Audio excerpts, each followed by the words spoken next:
छुदाई का मतलब होता है। अस्सलाम वालेकुम। आज हम राया में से छिद्राई करेंगे। ये सुपर राया का बीज हमने काश्त किया हुआ है। इसमें से हम आज छिद्राई का थोड़ा सा प्रोसेस करेंगे।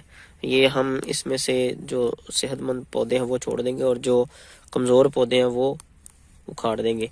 तो ये इसका तरीका होता है छिद्राई करने का। आप इसको फासले को मेंटेन करें। फासले को मेंटेन करने के लिए आपके पास कम से कम इनका दरमियानी फासला 6 इंच से 10 इंच तक होना चाहिए। तो फिर आप इसको पौधे को साइडों पे जगह मिलेगी अपनी बढ़ोतरी के लिए। तो ये आप देख सकते हैं कि ये हमने कुछ पौधों की छितराई की है। ये हम कर रहे हैं। ये दोनों को मैं इधर से उखाड़ दूंगा। ये देखें, ये अब इनका फासला मेंटेन हो रहा है। ये मज़ीद इनमें से हम निकाल देंगे इन पौधों को।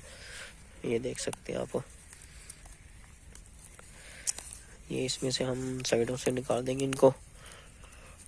ये देख लें, ये अब इन पौधों की छितराई हो चुकी है। ये इतनी जगह में से ये हमने कर दी है छितराई। तो इस तरह फासले को मेंटेन ज़रूर करें।